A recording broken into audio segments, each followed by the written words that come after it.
Welcome to Disney A, the Canadian-themed Disney travel podcast.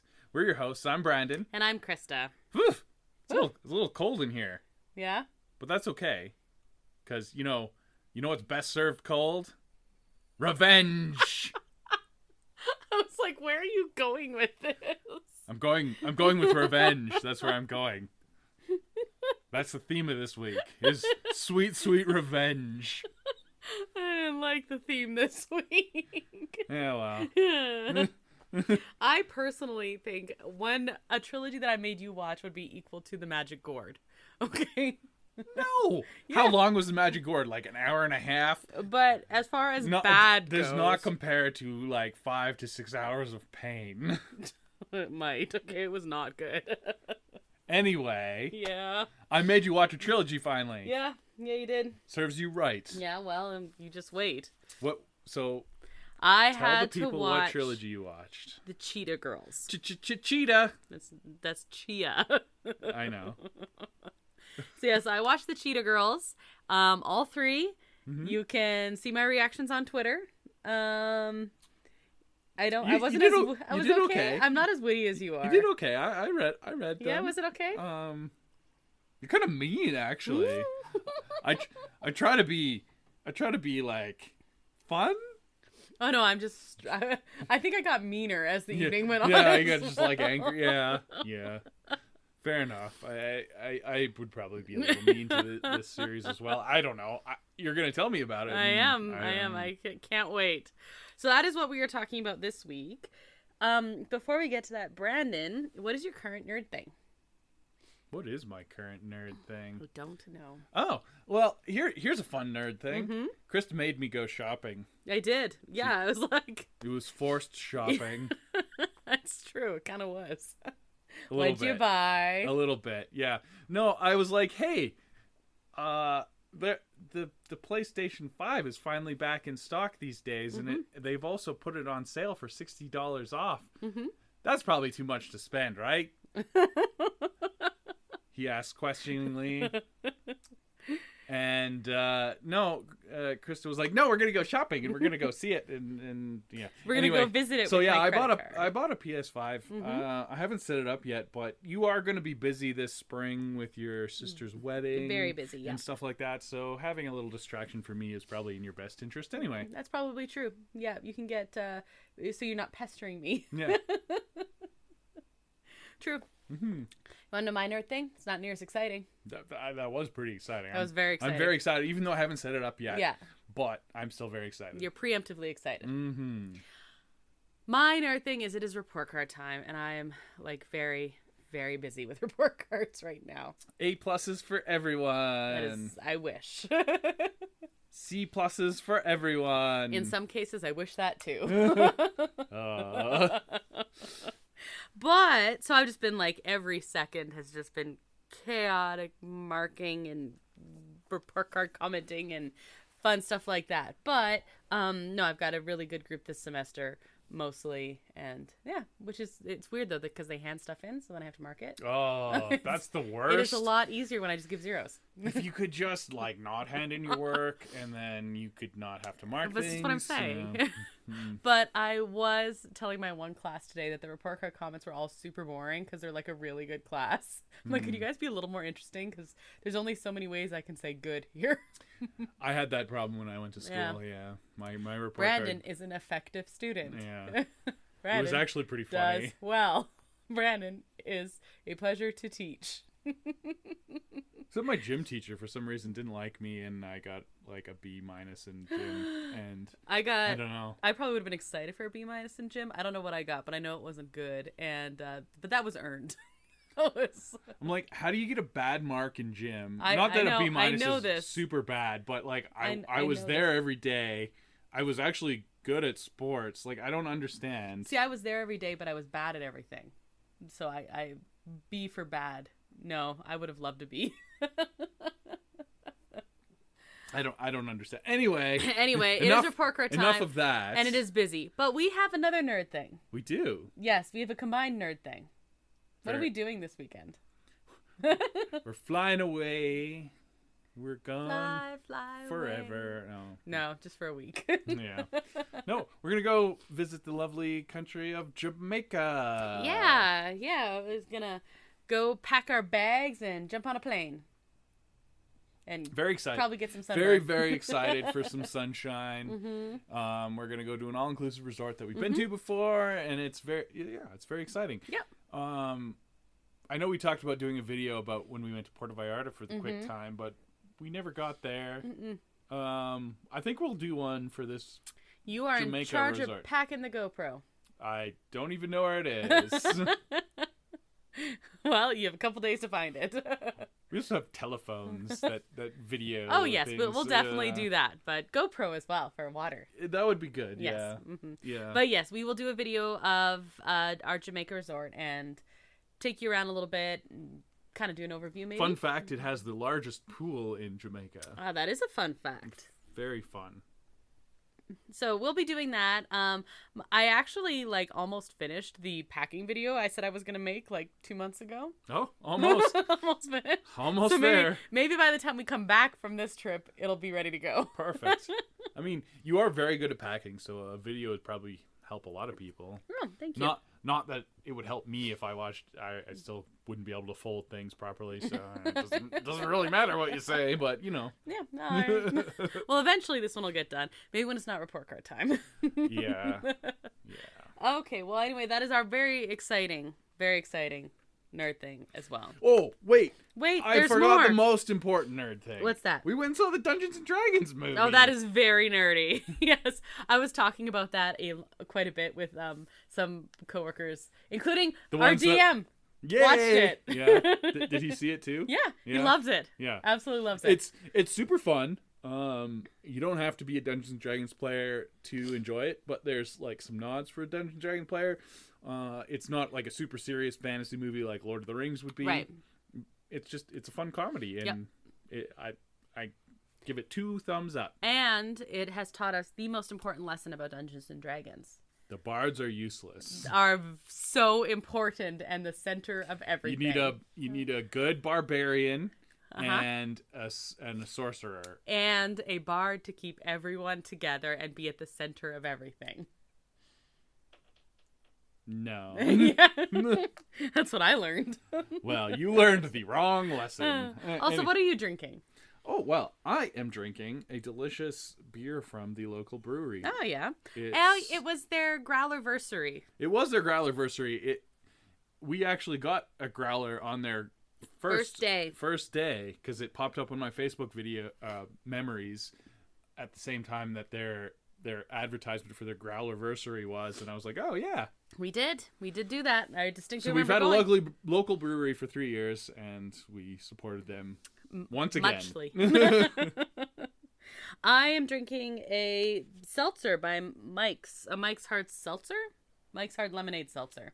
Mike's Hard Lemonade Seltzer. It's really good. But it tastes like summertime. It does. It tastes like summertime, which is nice because it's snowing here again. Nothing beats an April blizzard, let me tell you. The ski hills are closing, so there's not even a point to it. It's true. I'm so done with it. Okay, before we head to the news, Mandalorian episode. We didn't talk about our last one. No, probably not a couple because we missed last week again. Yes, we're terrible, horrible. We were busy. We were listening to El Mule. We were listening to El Mule. So we were busy. Mm-hmm. So what do you think? We're kind of running down here, aren't we? Only a couple episodes left. Well, that's my only negative thing to say is they're running out of episodes, assuming there's going to be 8 again, which is probably a fair assumption. The action has been really good. The focus has not been on the Mandalorian so much. More setting up other things. Yeah. Mm-hmm. So, I mean, that is what it is, but it's been really fun to watch every week. Yeah, and the episodes on average have been a little longer than Mandalorian has tended to be, which is I appreciate because I've always felt watching a Mandalorian episode that it feels too short. Yeah. Except maybe the one that was Andor style one this year, because that felt like 2 episodes in one, so it didn't feel too short. It felt kind of weirdly paced. It was weirdly disjointed. I liked it still anyway. And yeah, more Mandalorian would be good. Yeah, I like that. And we will have an episode all about Mandalorian Season 3 when Mandalorian Season 3 is done. Definitely. Yeah. One of our standbys. Of course. Okay, let's head to the news. Disney A News Update. I've got some news. Do ya? I do. We've got some movies coming. We have a live-action Aristocats. Oh, what is?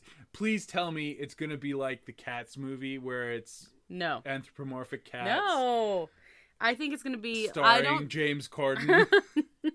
Because otherwise, it's gonna be terrible and like also terrible. I've heard a lot of live-action announcements actually. Yes. And I'm not here for it. I'm sorry, I'm not. But I'm sure you will talk about that. So. Okay, so Questlove will direct, executive produce, and oversee the music for the new film, which is being billed as a live-action hybrid reimagining. So it's just going to be like computer-animated realistic cats, I guess? I don't know, because this is like the first information we have about it. But my guess is, you know how there was a Lady and the Tramp remake? Yeah. I would assume it's going to be along that realm. For Disney Plus, though. Yeah. So. Yeah. Yeah. Oh, yeah, but Questlove. I like Questlove. He is so far into like the movie industry now. Yeah. It's like kind of cool. He's been at the Oscars several years in a row, either doing the music or like being a producer on a documentary and winning an Oscar. Yeah. Shortly after something else happened, but whatever. Yeah. Speaking of movies, there is a live action Moana in the works. Not much is confirmed, but The Rock himself made the announcement during a Disney shareholder meeting, so chances are good he's probably gonna be Maui.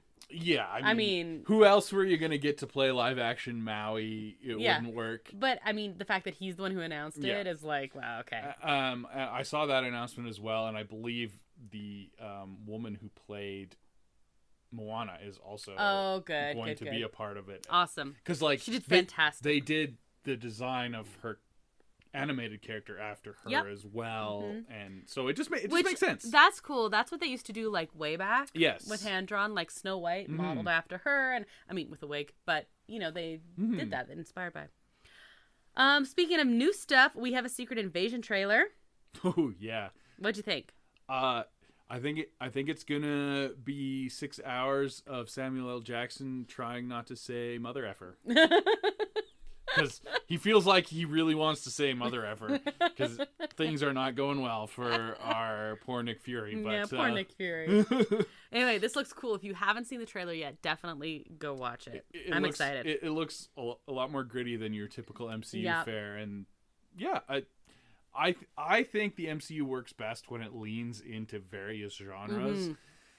I agree. Like Doctor Strange Multiverse of Madness was semi-horror. It should have been full horror, and it would have been better. Yeah, I mean, I get that they have to like walk the line with the ratings and everything. It doesn't have to be rated R horror. But you can do a PG-13 there were horror. straight up horror moments, and they should have just leaned into it. Should have been all the way. Yeah, we've said that before. When they embrace the genre, they do well. Well, but you switched away from the live action thing on me because you said there was also going to be a live action Lilo and Stitch. I did. I totally forgot to add this to the nose. I told you though. Yeah, you told me. And we saw that they had cast someone to play Lilo. Yes, who she looks like Lilo. Literally, I'm pretty sure she's just Lilo. Yeah, I'm pretty sure. And I think Stitch is going to be played. Chris Sanders. No, it's actually just CGI. But oh, wow. I was trying to think of someone really hairy to play Stitch, and I wrecked it. Yeah. We have Nani is apparently Tia Carrere, and that's a lot older than Nani. Oh, I know Tia Carrere. Yeah, but that's a lot older than Nani's supposed to be 19. Yeah, well, she's just going to be older, I guess. Oh, wait, maybe that was just the voice. Hold on. I screwed up. That was her original voice. You're screwing everything up. Oh, yeah. Here we go. Let's back all that up. Okay. Oh, yes. Oh, yes, that's right. We have Chris Sanders is coming back as the voice of Stitch. Okay. We have, like you said, we have Maya Kealoha. He's the opposite of Harry. He is, but he was the original voice of Stitch. Okay. Maya, I might be saying that wrong. Kealoha is our Lilo, and this is like her debut, and she is from Hawaii, and she's very young. And who is Zach Galifianakis playing? Because that was actually what I was gonna joke. Who was gonna play Stitch? Just like dye his beard blue. Yeah, well, I mean that would work. I don't know. Anyway, we've gone off on a tangent a little too much here, and yeah, there's live action Lilo and Stitch. But anyway, he's going to be apparently this is How is a Segui? I know, but just a minute. Apparently, Zach Galifianakis is going to be playing Pleakley. Is that the weird doctor alien? He's an alien creature, but one of the two weird aliens that come down. Anyway, that's cool. Okay, Segui. They will probably be CGI as well. We'll find out. Segui. Yeah, moving on.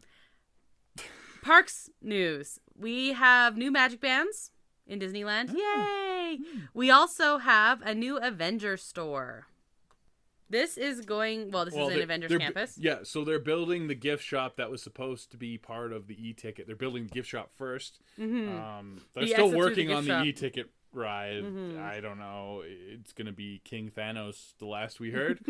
So whatever. Gift shop. Buy your merch on the way out, except you're not leaving anything, so just buy it. Okay, and then I did promise that I would quickly run through the Easter offerings because it's Easter now this weekend at Disneyland Resort. At Disneyland Park, at the Candy Palace and Candy Kitchen and Pooh Corner, you can get Easter eggs, whether they're all chocolate or the peanut butter chocolate flavors. Oh, you can get them at multiple places? Yeah, apparently. Oh, that's weird, because, this is like the Easter version of the candy canes. Yeah, it's like a big thing. Like a candy cane, you got to stand in an hour, 2-hour line to get a ticket to be able to go buy the Easter. I'm surprised they're at multiple locations. Well, now this is just what this list is, so maybe you can get some things at some places and some at others, right? Right, yeah. But definitely at the Candy Palace on Main Street, USA for those. The Bunny Cake Pop, Bunny Crisp Rice Treat, and the Strawberry Mickey Wand are also at those places. At the Jolly Holiday, you can also get a tuna sandwich with chips. I'm not sure what a tuna sandwich has to do with Easter, but okay. Because you have to eat fish before... During Lent and then Easter's done. I don't know. That's why. You're right. No comment. Okay. Disney California Adventure Park, speaking of, Smoke Jumpers Grill has fish and chips. Yeah, it's the fish thing. At the Trolley Treats and Bing Bong Sweet Stuff, both of those, you can get Wait, is that why ham is such a big thing for Easter? Because, you can eat pork again? I guess. I don't know. I'm not Catholic. Yeah, okay. That's where those traditions. Yeah, I know. Okay, Trolley Treats and Bing Bong Sweet Stuff also has the Bunny Cake Pop, the Bunny Crisp Rice Treat, and the Strawberry Mickey Wand. The Bunny Cake Pop is adorable. It's a bunny butt. It's a bunny butt. It's adorable. Bunny butt. It is cute. At Disney's Grand Californian Hotel and Spa. Grand Californian Adventure. At the Craftsman Grill, you can get the Mickey Mouse shaped Easter donut and a bunny cupcake. At the holiday cart there, they have a basket cookie, the Bunny Crisp Rice Treat. Bunch of sweets is what you're saying. Yes. Carrot cake loaf for bunnies. Carrot cake, right? Easter cookie treat box, an Easter cookie. Why do they need such good eyesight for anyway? What do they, indeed? Nice reference. Might be bunnies. Waffle cookie shot with a choice of milk, low-fat milk, chocolate milk, or strawberry milk. And they have an alcoholic version of those if you are 21 or over. Yes, I am. Storytellers is offering a brunch or dinner buffet joined by some iconic Disney pals. I bet they have a delicious ham carving station. Bet they do. Oh my goodness. Storytellers buffet is so good. It's so good. Okay, I'm done. Are you? Yeah. Okay.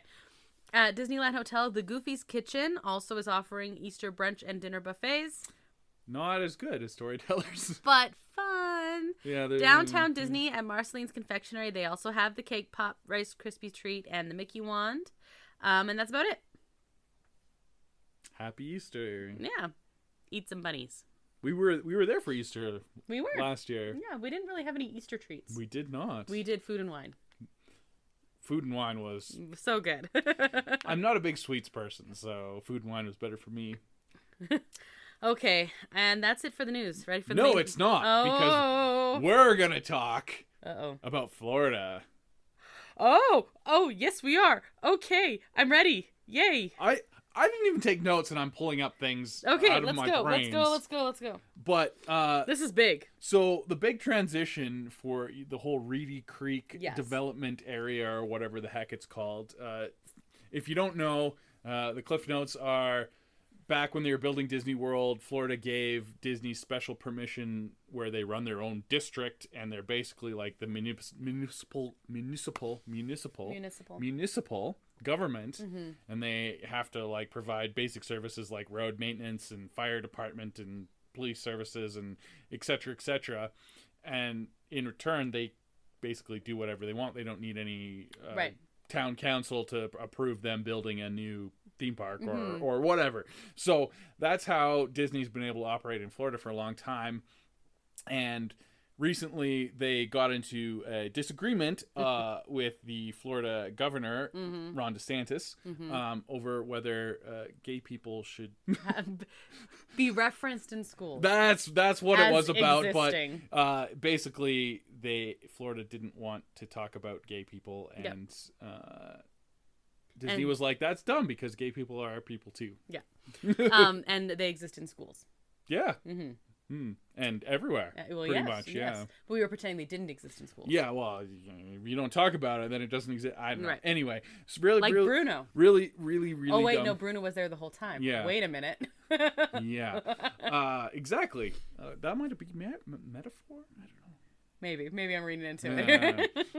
So anyway, they had this whole thing, and then Florida went on a crusade against Disney's special privileges with this Reedy Creek district, and wanted to dissolve it, and then they kind of like negotiated and came up with that Florida and the Republicans would nominate a board to oversee the district, and then Disney wouldn't be able to do whatever they want, and it would be seen as a win for DeSantis, who's also going to apparently try and run for president. Right.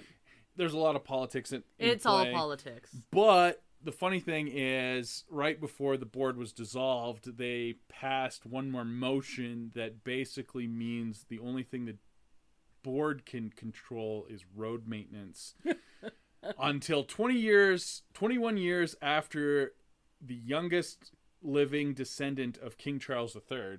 What? That is the actual clause in the contract. Because there's laws against in perpetuity contracts in the States, so they have to be highly specific, and they were like, little Prince George, or whatever the youngest child is now, 21 years after he dies, then this agreement dissolves, I guess, which is going to be a long time. A long time. Because, like, that family lives a long time. Apparently. Apparently. Yeah. Yeah. Yeah, so... Interesting. I didn't know that was the specific. The new board took power and was like... Actually read it and was like, this is not good. And so... Yeah, Ron DeSantis has a little bit of egg on his face, and they're trying to fight it in... like the Supreme Court and stuff, and anyway, it's a whole thing. It's kind of funny though. Well, because part of it originally was DeSantis wanted to, and group wanted to dissolve all Disney's power there. But instead of like looking at it, it was like, let's just go to the media and say this is going to happen. Yeah. But a big thing is, like, anytime there's a Disney park, they're like a major employer. But it's not just that. It's like, well, Disney's like paying for it. If you're going to dissolve the power, that means the state pays for it, which means the citizens pay for it in taxes. And then that didn't sound as good to the citizens. There's a lot of money at play. Disney makes a lot of money, and any business, it's tough to explain. Like, I think of this through an accounting mind. It's tough to explain business to non-business people, and fair enough, you're who cares? But like household debt is bad. Credit card debt is bad. Having no debt as a business is not actually that great. You want to be a little bit leveraged because otherwise you're wasting cash. Disney's pretty leveraged. And so if this municipality, this district was taken over by the government, they would have to take over the debt. All of a sudden that doesn't sound so good. And a lot of the expenses of running the day-to-day operations of the district. And turns out the people that were paying taxes in that area didn't think that was a great idea. Weird. I don't know. Anyway, it's a whole mess, and it's kind of funny because Disney's kind of outsmarting the politicians, which is not that difficult to believe. They have a lot of really good, highly paid lawyers. Yeah, they do. But the entire thing was political and like about power and publicity, so it's not working. Not one to cheer for like a mega corporation. Like, don't get me wrong, I like Disney products and Disney things, but it's still a corporation. It's still a heartless capitalist corporation. So that's not something I super cheer for all the time. But I cheer I cheer for it over someone like Ron DeSantis, who is scum of the earth. So tell us how you really feel. I have very strong opinions about the bill that gave rise to all the hurt feelings that started this whole thing. So, well, yeah, exactly. So someone who believes in something like that is scum of the earth. So there you go. Oh, I see. Yeah. Okay. Yeah. I wonder how I'm going to edit that. Scum of the earth. Stop saying that. Okay, now let's go to the main topic. Disney Plus and chill. Cheetah Girls is a lot happier than the Scum of the Earth. Is it? Yes, and that's saying something. Are you sure? Okay. Okay. So the Cheetah Girls is a trilogy, and there are 4 girls for 2 of the movies, and 3 girls for the third movie. Yeah, they killed off one of the girls, I'm pretty sure. Yeah. Oh, that was so Raven. Yeah, that is so well, Raven. Ravens, wait a minute. Ravens are a symbol of death in literature. So really... I'm a raven. Is that the name of the episode? Maybe. That's an inside joke. No one will think that's funny. No. Okay. Anyway, Cheetah Girls first came out in 2003. This was a made-for-Disney... It was a Disney Channel original movie. It was a musical. I specifically looked on the Disney Channel original movies section for trilogies, so there you go. Yeah, thanks so much for that. You are most welcome. It takes place in Manhattan, and all these girls... That's in New York. It is. 3 of the 4 girls are quite wealthy and privileged. As people who live in New York The 4th one is a foster child. Ah. Yes, and she is not, but she's trying to pretend she is. So like, how did she get into the rich kid school? By luck. She is living with a family, and the mom is like the superintendent of like an apartment building nearby, or like anyway, it's a work connection thing. It's not a private. Yeah. No, not a private school, but you still have like your zip code where you have to go. Or definitely, whatever. That's why she works and lives in the building that she cleans and manages, so her kids are in that district. Gotcha. Okay. Yeah. Okay. Anyway, the girls are Galleria, who I kept my phone autocorrected when tweeting the wrong name like 4 times, and I was like, you know what, it doesn't matter. Who is the main character in High School Musical? Sharpie. No, not her. She's not the main character. She thinks she is. Well, okay, let's just go with that, actually, because that's basically Galleria's thing, too. Yeah. Kinda. I thought that's what you're going for, but yeah. Chanel, Aqua, and Dorinda. Oh, my goodness. Yes, those are their names. So we mostly focus on Galleria and Chanel in the first one, but everyone kind of has their own thing, sort of. They are freshmen in this first one, and there's a big talent show. Freshmen in high school. Yes, and there's a big talent show coming. Grade 9. Yes, and they want to be the first freshman to win the talent show in the school's history.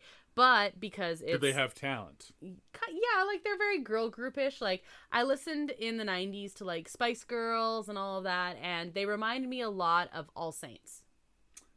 So, no. Yes, they're like a girls group singing, dancing, and so on. I saw the All Saints. They are. Yes. Okay, anyway. I'm the same age as you. I remember the 90s very well. Anyway, so there's this big talent show, and they actually have, because it is the type of school it is, they have had like some very successful stories come from there, and they even have like local small record scouts and so on and so forth at this. And we mostly focus on Galleria, who is delusional, because she believes if they win the talent show, then she will sign to a major record deal and everything will be wonderful. And they're in grade 9. So I mean, most grade 9 children are delusional. Are delusional. Yeah, it makes sense. Yeah. Perfect sense. Okay, so while they are auditioning, a famous alumnus of the school, whose name is, wait for it, Jackal. It's a jackal. It's a jackal. Jackal Johnson shows up to visit the teacher. Wait, Jackal Johnson? Yep. Oh my. Yeah. And he's like, hey, I like them. And he expresses interest in signing the Cheetah Girls, their group, to his record label in New York. Question. Mm-hmm. I have a question. Why are they called the Cheetah Girls? Oh, good question. So we start with them as the Cheetah Girls, okay? Yeah, like is that just their friend group, like the Losers Club kind of thing? No, they do make this a conscious effort to be Cheetah Girls. Or like they have band, like originally, yeah. Okay. Yes. So we find out that Galleria and Chanel, have been singing together, and they've always done music. But when they decide they really want to make this like their only identity, apparently, they get 2 other girls to join them, and that's where the 2 other girls come from. Really round out. Which one of these girls is the Beyonce? Is it which one thinks she's the Beyonce? Yes. Okay, that's Galleria. Okay. That's Raven. Okay. I mean, I was going to guess it was Raven, because like being the Beyonce is very Raven thing to do. Right. Yeah, okay. So when he comes and meets them, Galleria introduces herself as the founder and songwriter, and the girls are like, what? Yeah, she does write a lot of the songs, but they all kind of like work on them together. So they're kind of like, that's confusing. And when she says she's the founder, Chanel's like, I was there literally the whole time. And so anyway, there's a little bit of the simmerings of tension immediately as soon as this starts. Girls, am I right? Am I right? Yeah. So basically this whole first movie is Gallery getting caught up in like fame. So without having discussions... How do they get fame without winning the talent competition? Well. So because he expresses interest, they go to a meeting. Oh. And then... Okay, why is he interested, first of all? Like, he has a record label, and he thinks that... let me get there. Okay. So he thinks that he has this meeting, and that's when we find out that he thinks that they have like a really bright song, and he's trying to, get young people on board with I have a question. Okay. I have a question. Mm-hmm. How did he hear their song? This is like in the days before he showed up at the talent show to visit his... I told you, he showed up at the talent show. Oh, so they did the talent show. No. The talent show auditions. Oh, there's audition. You didn't tell me? Yes, I did. I said they had a successful audition. Okay. So he saw the audition. Okay. Because like this is in the days before YouTube. Yes. It's in the days long before TikTok. Like, see, I could see them being popular on TikTok or something dumb like that. Totally. So Galleria begins to become more and more problematic. Like Beyonce. So they go to the meeting. Oh goodness, we're gonna get hate mail now.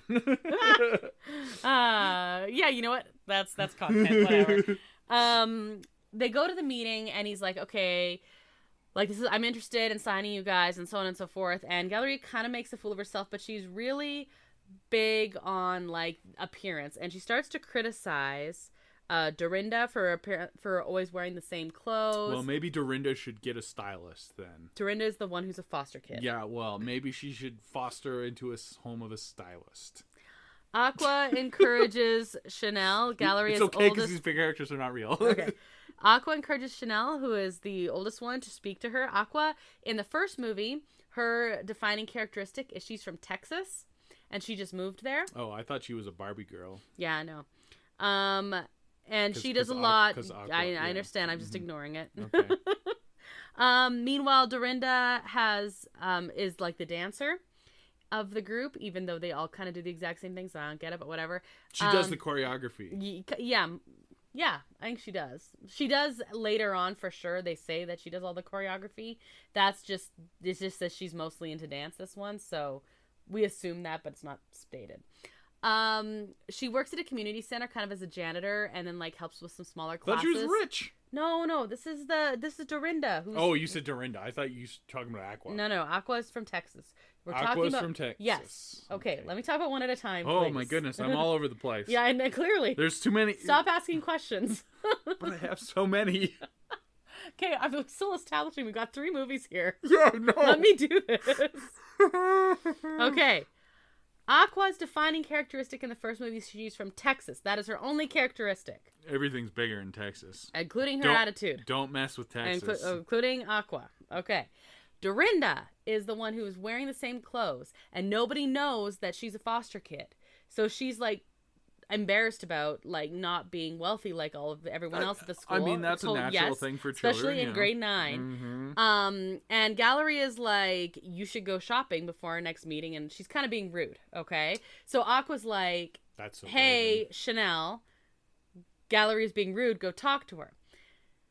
Anyway, we find out Dorinda was offered, because she's into dance, she was offered a chance to dance at this community center where she works.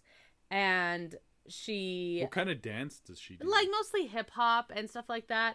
But anyway, she has the opportunity to take a dance audition, and she's offered a paying role because she's so good, which is obviously, if she's hard up for money, this is great. But it would mean that she would have to leave the Cheetah Girls. Yeah, but that's the name of the movie. Exactly. So the movie can happen. So we find out that Chanel has her mother. So her mom's like a single mom, and she has a serious boyfriend, and they're Chanel, okay, mother. Yeah, there's I know. I'm talking one at a time. Just let me one at a time. Chanel's mother has a serious boyfriend. Okay, and Chanel and her mom are like super close. And she finds out that her mom has been talking about selling their apartment to move to Paris with the boyfriend. Like, they would move to Paris. Like, she's not abandoning her daughter here. No, Okay, so she's really upset. Is the boyfriend from France? The boyfriend lives in France now, but is originally from Barcelona, because that's where we go in the second movie. Oh, spoilers! Oh my goodness. Okay, anyway, so she gets upset, and her mom like blows off a shopping date with her, so she takes her mom's credit card and goes and does like a ridiculous amount of shopping, very expensive Manhattan shopping. That seems like a mistake. Yes. Also, how does someone in grade 9 and also sign for a credit? Yeah. Anyway, but her mom leaves her the card and is like, "Go have fun." But I'm like, "How do you sign for a credit?" Anyway. So then she takes a bunch of her. She probably went into the poor retail worker and said, "Do you have any idea who I am?" Maybe. My name is Chanel. I'm Chanel. And this is the 5th store I've been in. You work on commission, right? Chanel number 5. Oh, okay. I was going off of Pretty Woman. Anyway, so then she stops. You know, I've never seen Pretty Woman. That's criminal. Okay. Then she purchases a jacket for Dorinda, and she shows up at her house. But when she goes up to the front, to the apartment building, he's like, "Oh, she lives around. You have to go around back to get there." And she's like, "Oh." So then she goes there, and she's like confused why Dorinda is like embarrassed about this. She's just like, "Oh, it's fine, like whatever." She thinks when she opens the door, she says, "This is my mom," and it's like a black woman, and Dorinda's like is white. And Dorinda's the only white one. Yes. And kind of like, but she says she doesn't even know she's adopted. Like, she doesn't know what her background is, and so she thinks that's why she's embarrassed. She's like, "Oh, that's crazy. Like, obviously we don't care about that." She's like, "No, it's because I'm poor." And she's like, "Oh, right." Like not a frame of reference at all for that. And she's like, "Oh, okay." But then that's unrealistic because rich kids would really not like poor kids. Well, she's very understanding. Chanel actually in this one is like really solid. She's like the nice person. She lives in a 10... good for Chanel, yeah. But that's unrealistic. Fair. So, yeah. She lives in a 10-child household with a mother whose husband is a superintendent for the building. Chanel assures Dorinda they will remain friends. She will always be a cheetah girl, so she gives her the jacket. Also, all they do Cheetah is wear Power. Cheetah clothes. Well, in this whole thing. If you're gonna call yourself the Cheetah Girls, we find out you better dress the part, right? Yeah. So we find out we go to another meeting with Jackal, and we find out, first of all, that without consulting the rest of the girls, Galleria has canceled the talent show. That's so has pulled them, exactly, because it would interfere with them recording the song with Jackal. But then we find out that Jackal wants them to lip sync and wear masks, and Galleria's just like really upset and declares the groups won't do it. But then the other girls are like, you don't speak for us, even though they don't want to do it either. They're just like, you don't speak for us. Like, they've had enough of Galleria, basically, right? So she takes off, and we find out that everyone kind of like, they all think that the Cheetah Girls is done, basically, right? Like, Galleria goes and is like, has a heart-to-heart with her parents, and her Chanel goes home, and her mom is ticked about her shopping spree, but then they have a heart-to-heart, and later, and so everyone's like, oh, we're all better people, but we're sad and we're growing as humans. Lots of drama, some reconciliation. Yeah, but then... more drama. Yes. And then Galleria's dog, Toto, falls into an obstruction on the Manhattan streets. And he's not in Kansas anymore, or Manhattan. This attracts a great deal of attention, including a live news story, because apparently this is newsworthy in Manhattan. And it is not. Nope, but that alerts the other Cheetah Girls members about what is going on, and so they all like join together to rescue Toto. Cheetah Girls assemble! Exactly. So Toto is freaking out and is like in the construction, and they're worried that he's like in this little area and he's like running out of air. But they come together and sing, and this helps Toto calm down so they can. The power of song. Exactly. I even said that. The power of friendship and song. And that ultimately allows the girls to like come back together, and yeah, the Jackal voices his regrets. And then do they sing a cover of a Toto song? I bless the rains down in New York. The Cheetah Girls end up winning the talent show, and they decide they're going to maintain their friendship forever and achieve their dreams. That seems very binding and a lot of pressure. I don't know about this. Don't put too much pressure on your high school friendships. Junior high. Well, grade 9 is junior high here.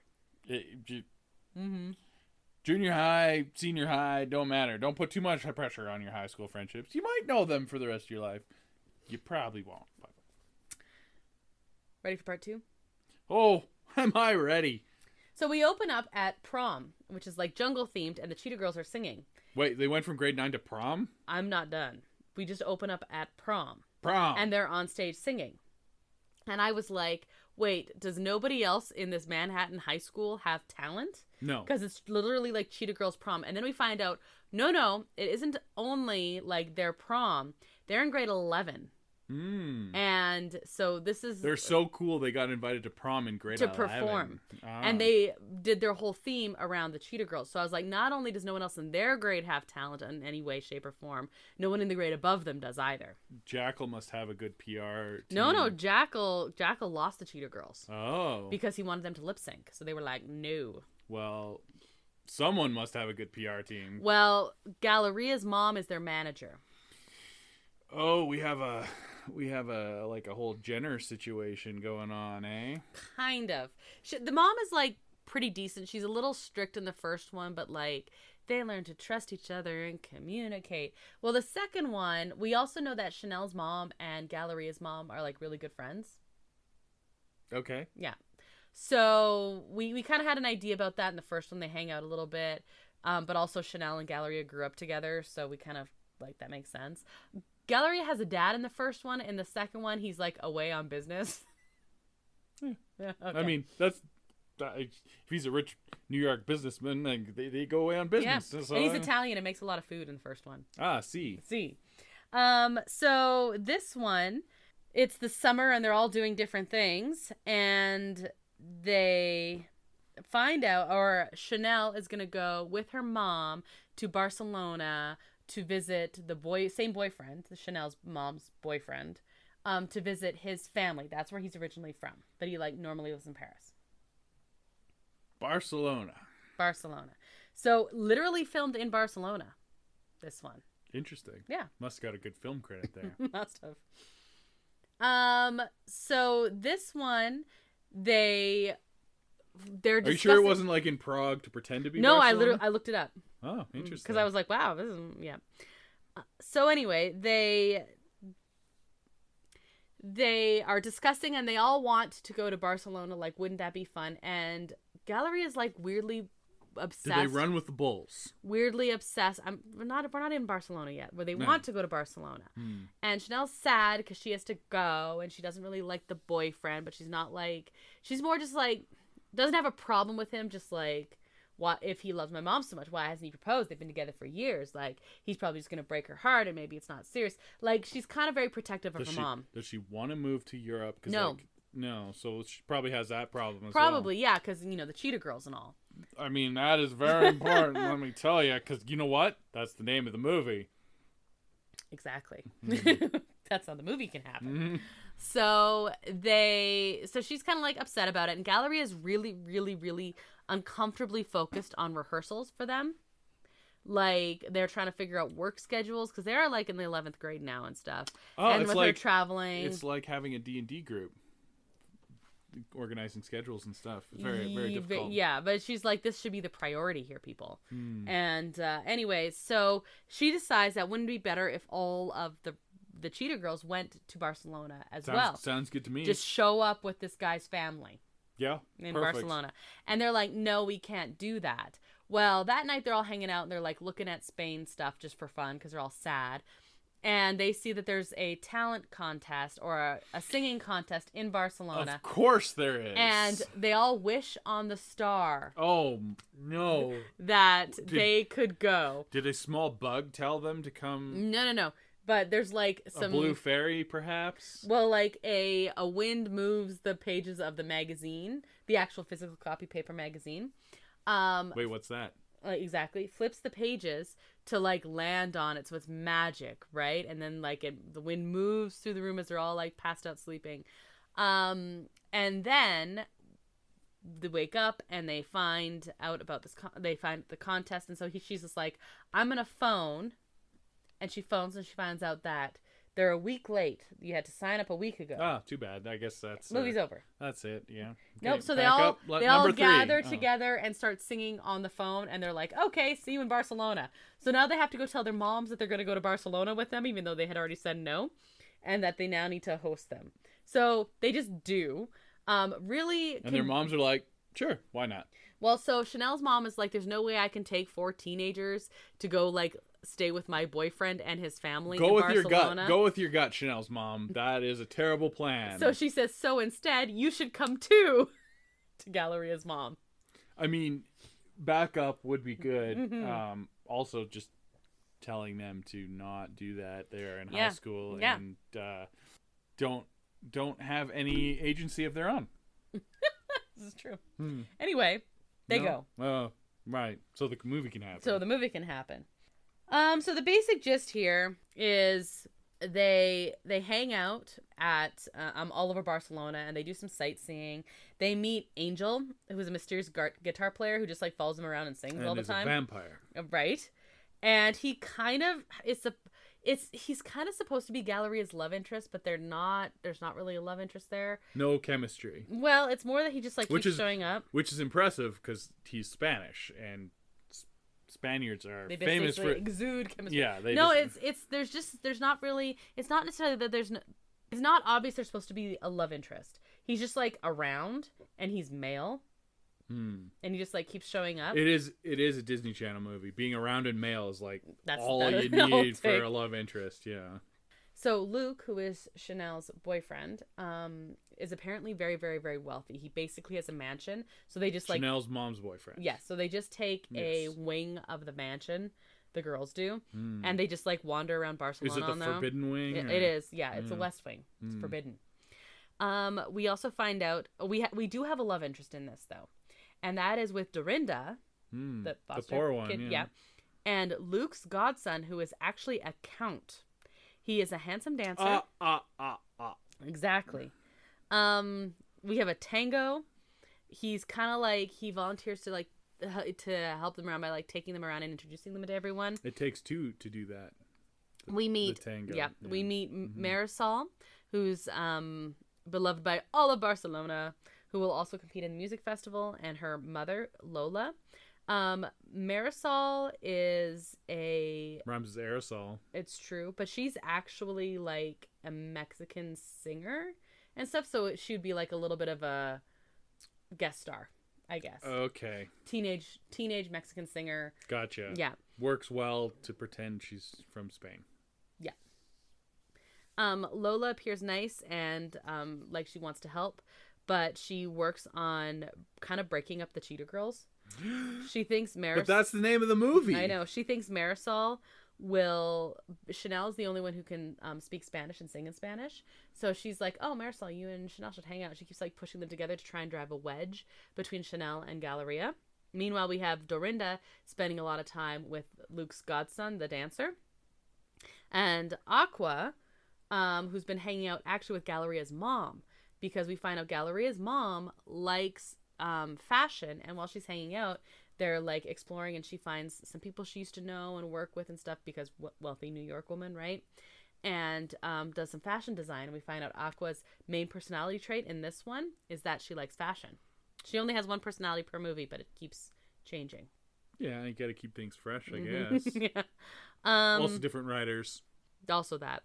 So Galleria notices that everyone is like busy doing stuff, and she's the only one who wants to practice or work on the songs, and so she is sad. So she decides to leave, because apparently that's what you do. Yeah. Okay. Yep. And that's the end of the Cheetah Girls. And that's the end of it. Forever. But they feel bad, so they like go to the train station to meet her, and they like show up in their pajamas, and they all start singing to her a song called Amigas Cheetahs. Did you just facepalm? Yeah, no, that seems vaguely racist. I don't know. Yeah, exactly. So then Luke does propose, which is part of the whole thing, because she thinks... So Chanel's mom thought... Again, Luke is the boyfriend of Chanel's mom. Yes, and Chanel's mom was like, why hasn't he proposed? Chanel overhears... What does he propose? Marriage. Oh, okay. So Chanel overhears her mom say that maybe he hasn't when they're talking, she's talking to the other mom. Maybe he hasn't proposed because he knows that Chanel doesn't like him, and so then Chanel's like, oh, so she goes and talks to him. Is like, I like you. I'm just worried. Like, I want to protect my mom, and she's had her heart broken a lot, and like it's not, I don't have anything against you. So like, if it's me that's stopping, like, there's nothing there, and so they have this like nice little moment. And then he goes and proposes, and then maybe he shouldn't be scared of a teenage girl. Maybe. I don't know. We also find out, and this was actually a plot of a Glee episode.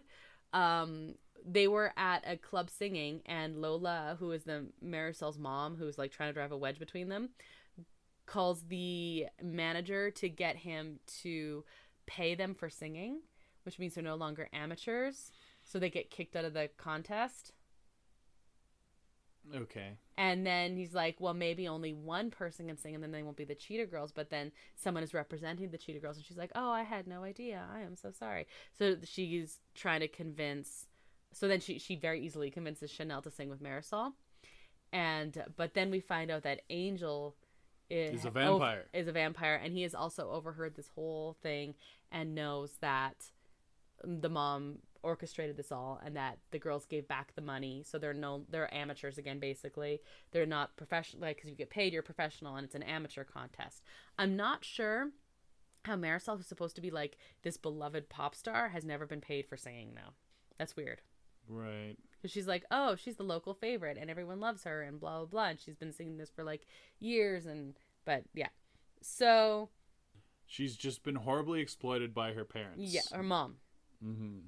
Marisol finally tells off her mom, and then when she's called to the stage, she just doesn't show up. Instead, it shows her off in the back at the snack cart eating churros. Yeah, exactly right. Yes. I was like, wait a minute.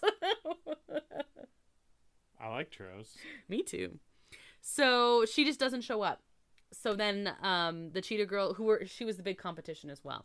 Cheetah Girls then come on and they sing Amigas Cheetahs. Yeah. Yeah. And as a surprise, they bring Marisol onto the stage. Lola sees that her daughter is happy, actually singing and things, and not just trying to win everything and be very whatever. So then she feels a little bad. Angel shows up on the guitar. And he's got a soul now. And he has a soul now. And also the director, who is Angel's uncle or something, shows up and starts playing on the trumpet. And I'm like, that seems like a conflict of interest if he's the one judging who wins and who doesn't win. Maybe not, but anyway. Yeah. No, I think that's a fair point. But yeah, and I wanted to point out that Angel just keeps showing up. Galleria makes a comment at one point that, it's like I have found an angel around every corner. And I'm like, if you're wandering around a city and the same guy keeps mysteriously showing up around every corner. That's a stalker, children. That's a stalker. That isn't romantic. Not romantic. Also might be a vampire. He's a vampire stalker. Okay, then we have Cheetah Girls 3. Cheetah Girls 3 takes place as they finish. This is called One World, first of all. And this takes place after they finish high school. And also, Galleria is nowhere to be seen.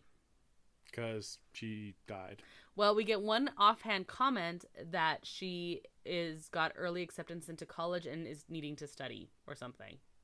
So even though that was her full life, she's not in it anymore. That's so Raven. So instead, so Raven. So we have some personality changes going on. Yeah. Okay. First of all, we have the new Galleria is now Chanel. So Chanel, instead of being a nice person who's supportive of her mom and everything, has to turn into a little bit of a diva. Right, because they probably had the script written and were like, we'll just combine those. We cannot pay Raven enough to be in this movie. No, it sounded more like there was a conflict of interest with Raven and the other girls. And she Beyonce'd the heck out of that. Maybe, and yeah. I was like, I'm out of here. So Galleria is away at Cambridge, apparently. So there's Chanel, Dorinda, and Aqua. Aqua has a new personality, as she does. This time she is boy crazy. Yeah, that's her new personality. I mean, your hormones... Yeah. No, she's 19 at this time.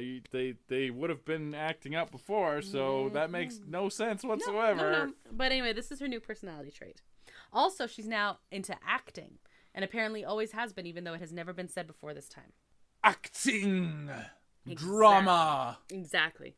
Very good, yes. So good. Dorinda has the same personality trait. And we find out being poor. Yes, and we find out that she and the Count have actually been having a long distance relationship this whole time. And he's also a poor Count. It's the name thing and there's no money tied to it or anything like that. So that was a stumbling block in the first one, I forgot to say. Or in the second movie when they first met, I forgot to say, but then she was I feel like you could maneuver your name into having some money somehow. Yeah, but anyway, he doesn't. So basically long distance gets to them and they break up, and we find that out near the beginning. She's actually telling the girls and is like, I'm okay. Anyway. Yeah, long distance is especially, not great. It's 2 years. It's pretty good. They're very young. Long distance when you're young is even worse. Well, and you're only not long mature distance, enough, but long distance, wrong time zones, kind of Yeah, you're sleeping at different times. No, that's a dumb idea. So anyway, they're left as a trio, and they're having a really hard time kind of trying to make it. But then magically somehow, well, not magically, they do audition for a movie. We're not sure how they heard about it because Galleria's mom was their manager, and there's no Galleria, so we're assuming they don't have a manager. There's no mention of having a manager. They manage themselves. I guess so. They end up being cast in a Bollywood movie. And so they travel to India. Those are big now because a Bollywood movie won an Oscar this year. True. That's true. So the director, Vic, he was only supposed to cast one girl, but he really likes them all together, and so he wants to rework the script and cast all three girls in the movie instead of just one. And he's like, well, one can sing one really well, one can dance really well, and one can act really well. And we're gonna mess with the movie a little bit or the script a little bit, but he's also apparently writing the script. Anyway, we find out that his uncle is actually a very successful Bollywood filmmaker, and he's footing the bill. And so, but it's not until they get to India, and he's like, I am not paying for three actresses. Fairly unusual for them to cast non-Indian. So, but actually, that was the goal. He was trying to widen the appeal, and so they wanted to cast some Americans as in lead parts in this, even though everyone else was not going to be American. Yeah, I don't think the Cheetah Girls are your answer there, bub.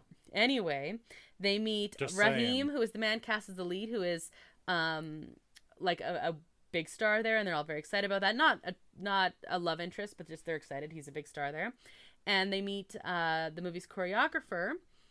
They also have a dance battle with the choreographer, Cheetah. Do they step up? They do, definitely. Do they bring it? Well... Do they step up too? No. Okay. Anyway. Have they been served? After the dance battle, then they're all friends. But Vic still can only choose one. They decide that... He chooses Raven. Raven's gone. I know. They decide that they will audition for the lead fair and square, but like the audition won't come between the three of them. So we find out different parts of them. They're already in India though. Yes, but they're all supposed to go home, and then they're like, because they're like, well, we can't all do it, then we won't do it. And they're like, that's dumb. We should like audition. I do have a question. Was their dance battle like Bollywood style or like? That was the whole thing. There was like hip hop versus Bollywood. Oh. And then they found out if you combine them, crazy things happen. I mean, Bollywood dances can be pretty hip hoppy. Like, have you seen it? Yeah. No, that was actually probably the best part of the whole movie, quite frankly. It was this huge number too. Bollywood numbers are pretty cool. Anyway, they all promise to be fair in the competition, play fair and square. And it kind of makes it so, of course, because of that, you know that there's going to be jealousy and tensions arising between them. So they each make a wish on a wishing tree. And, oh my goodness, another wishing thing? Oh yeah, there's one in each one. So they make a wish on a wishing tree. I missed the first one. And, well, there's a magical element to each one. They all come together through the power of song and save the dog in the first one. Anyway. Blink, blink, blink, blink. Okay. Chanel, who is the new Galleria, right? Chanel thinks they all wish for the same thing. The new Beyonce. Right, to keep the Cheetah girls together and being successful. They're supposed to keep their wishes tied up until they come true, and then you're supposed to take them down. So then all of a sudden you see Aqua go over and untie her wish from the tree. And then she says, well, mine came true. And Gallery, because now, Aqua, they all got confused. Remember how she's boy crazy in this one? She wished for a nice boy to take her on a nice date. Basically, she's been talking. She's also really smart, apparently. That comes and goes, depending on how it's convenient for the plot. Yeah.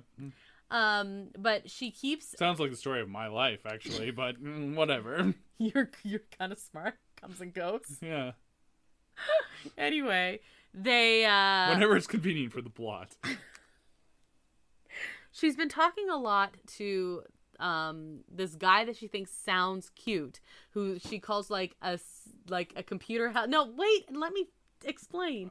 A computer help, like call desk. Oh yeah. Yeah. So she calls him and then as she's been talking, she's like, "Oh, it's like Kevin 347 or whatever." Just wait. Let me explain first of all. So her wish was to meet Kevin 347 because she's developed a little bit of a crush on him, like that she keeps calling him making up things. Okay, now where are they? No, I'm just well, yeah, it makes sense. They're in India where your like call centers would be. But how do you sound cute? Does he just have a nice voice? I guess. I don't know. She just said he sounds cute. I used to work for a call center. Did you sound cute? I probably did not sound cute. I don't know. Have you tried turning it off and on again? No. No. Sounded annoyed. Yeah. I probably was annoyed. That's why it didn't last there very long. Anyway. Moving on. Okay. So she's talking to him. Kevin doesn't sound like a very Indian name. She's talking to him. And then they find out that he's not only in India, he's literally in the same town and on the same street as when they're talking at one point. What a coincidence! His name is not actually Kevin. Right. They gave him an anglicized name. Yes, they gave him an anglicized name. Of course. Yes. What's his actual name? Amar. Okay. And so they hang out. Anyway, that was her wish, and they actually get along really well. And she tries to convince him that, he should. Is he cute, or did he just sound cute? No, he's kind of cute. I don't know. It was amazing that it was the right age or whatever. But anyway, True. Yeah. Anyway, they are talking, and she's trying to convince him to go for what he wants to do in life and not just bow to his family's pressure. Well, we find out that through a series of events, basically they lose the set for the Bollywood film, and so they have to find a free, better one. And then Amar is like, I think I can help you with that. Come to my family's hometown. What is the name of the festival in India that is very colorful? Diwali. That's not the one. Holi, which takes place in February or March. Mm-hmm. The movie takes place in the summer. Oh, that's unfortunate. I was like, wait a minute. So anyway, they're going to the village for this festival. And he says, I can probably help you with like a cool building or whatever, and like a castle or something. Oh yes, because conveniently, his family is extremely wealthy. Like extremely, extremely wealthy. That's handy. That is handy. And then we find out that, oh, okay, Amar actually, like, that is the family pressure, is he's got to like continue on and whatever. He's basically like a prince or something like that. Convenient, right? You had a count in one movie, you got a prince in this is movie. What I'm saying. Yeah. Everyone's just conveniently, right? So they all audition, and each girl thinks that the other one is like using people to like get the role. So they're like, oh, everyone's playing fair but me, and but they all think that. So girls, am I right? Chanel befriends Vic, who is the director. They have like a little bit of a romance going on. Oh, that's a conflict of interest. Right. Well, that's what they're saying. Dorinda befriends Rahim, who is the actor. She's going to teach him how to dance because he thinks that, or teach him how to dance to impress the choreographer, because he gets very clumsy around the choreographer, and then we find out that he has a thing for the choreographer, the one who they had to dance off with. So she's like, oh, I will help you so you're more comfortable around him. And then Aqua, who is like with Amar now, because he's so wealthy and they're like footing the bill, Amar tells the director, who is Vic. So each one's got a boy. It's very, if he's very wealthy, he could probably put up a bit of money, and so they could have the three be in the movie again. Maybe, but anyway, I'm just problem solving. Okay, we didn't think of that. Instead, he says you can use my family's estate and everything like that if you cast my girlfriend as the role. And he's like, well, I can't do that. It's my uncle who's choosing. So. It sounds like he could be executive producer and be like, we're going to have the three leads like we originally thought. Problem solving. Okay, then. I will. They audition. Chanel's told she gets the role. And they all at first are like annoyed. They're like, oh, well, whatever. Like, of course you did, because you're dating the director or whatever. And then they find out, oh no, they magically find it out through the power of song. They sing ballads apart from each other and realize that their friendship is more important than the role. So she gives up the role, and they unite again through the power of song. And friendship and unity are more important than furthering their individual or group careers. Then they convince them that instead they should just hire the choreographer, who's actually Indian, to play the role. Because there's this whole thing about how she was like, kind of wanted to be an actress, but didn't think she like was good enough to be in the spotlight. But the actor like has a thing for her, so she starts singing and dancing, and they have a big Bollywood scene that's a finale. So after all that, none of them get the role, and they just go back home, and I guess Cheetah Girls are done again. But guess what? Are you ready to hear what the final song was? It's from the movie that they're going to be in. Cheetah Girls. No. The song is One World, which is the name of the movie. Yeah. But the Bollywood movie is called Namaste Bombay. Oh, no, it's not. It is. Yeah, like it says right there. No, it is though. No, I promise. Again, we're back to the vaguely racist. Vaguely. Okay, so that is all of the Cheetah Girls. Until Cheetah Girls 4 comes out. No. This one came out the last one came out in 2008. Everyone's old now. Gritty reboot. No. Gritty reboot. Cheetah Girls. Overall, like, I know I sound mean. It wasn't like awful. It was a lot. The best part of the whole thing was also when Raven left. Also, shot in India. Third one was shot in India. Again, probably some sort of film tax credit. Probably. But the best part of it was the second and third one, like the scenery. Yeah, cool. like Barcelona would look cool. Barcelona's India, beautiful. lots of beautiful stuff in India for sure. They're beautiful. But yeah, that they ride an elephant at one point. Mm-hmm. Yeah, that's standard India. Fair. As an aside, riding an elephant's not all it's cracked up to be, but hey, away you go.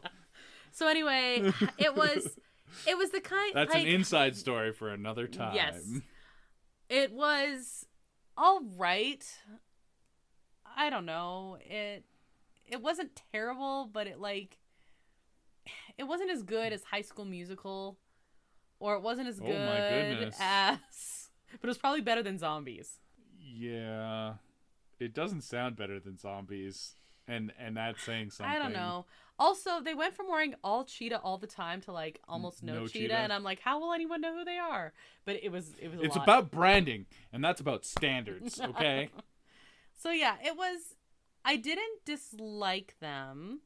I don't know. I don't have the fondness for them as I did for like the Halloween Town movies. I like musicals. It's I don't know. Doesn't sound like it was much of a musical. No, they though. sang a lot. Oh, okay. But it was, it was because it was about their singing. But they were not all in this together. They were not all in this together. No. Yeah, I don't know. It was fine. I will give you that the High School Musical had a couple catchy songs. Mm-hmm. So, I don't know. Maybe it's just not my type of music, maybe? No? I don't know. There were some songs I liked, but they were, again, I don't know. So, are you glad that I chose this trilogy and not the other trilogy that I was talking about? You're going to make me watch that one later anyway. Yeah. Or maybe you'll watch that one. No. Yeah. I've done my share of trilogies. Until the next one. No, I don't. Yeah, until the next one. I'll do one film. One film. Maybe and sequel. Maybe and sequel. Okay. Maybe. Anyway, this is a very long episode, and I'm still exhausted now reliving Cheetah Girls. Yeah, and I was up like super late listening to Al Mule this weekend, so this is a lot for me. Did I convince you to watch this series? Absolutely not.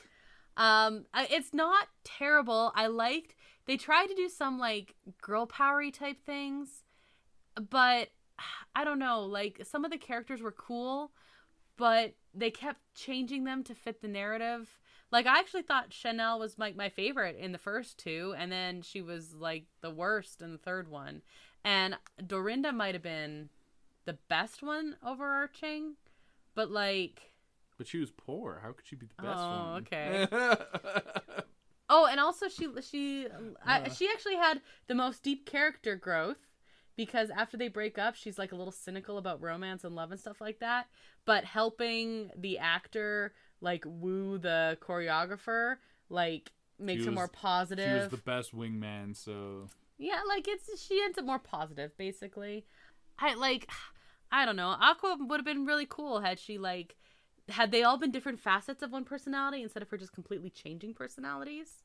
I don't know. There's just, I may be expecting too much from a Disney Channel original movie trilogy. Yeah. But the scenery was cool. Okay, well, it is cool that they shot on location for the sequels. So, cool. Yeah. Cheetah Power. Great. Nope, that's Tiger. Rar. Cheetah. That's a chia. Oh, I don't know. Okay, we're done. Yeah, we're done. I don't know what the cheetah for Cheetos says. Is like cheesy or something. I don't know. Which would go well with this movie. I think they're a little bit cheesy. Yeah, that's true. All right, contact us on our social media or through our website to chat, say hi, tell us what sound cheetahs make. That is our show. Growl. Whoa. Thank you, El Mule, who's responsible for the custom theme song you heard at the top of the show and responsible for our lack of sleep this last weekend. Yeah, thanks, El Mule. I'm too old for that. You can find a link to his work at our website, which is at disneya.wixsite.com/podcast, and that's also where you can find a link to our social media accounts, as well as our email. We are on Instagram, Facebook, and Twitter. You can also find Disney A episodes on all of your favorite podcast streaming platforms and on our YouTube channel, Adventures A. Please rate, review. It really helps us out, especially on Apple Podcasts. And if you know someone who might like listening to us, please be sure to recommend Disney A as well. You'll brighten their day. It's true. Because we are bright. Not always. Brightening. Brightening. I have a question, Brandon. Yeah? 12. Speaking of brightening, Mm. did you know that none of the lamps were working anymore?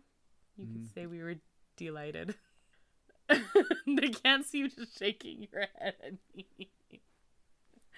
Anyway, next episode. We have a Disneyland land we haven't talked about yet. Stop shaking your head.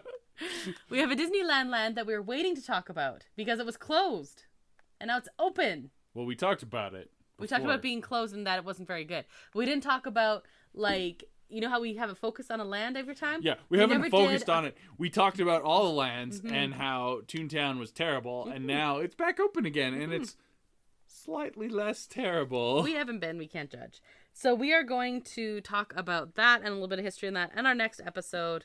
I'm not sure if that's next week or I've lost track of time with traveling. Well, so no, we will be gone for a week, so we're off again next week. But we will record that at some point, and it's our next episode anyway. Yeah.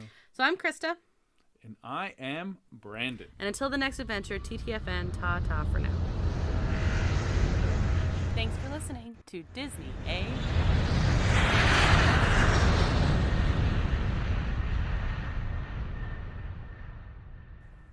Scum of the Earth.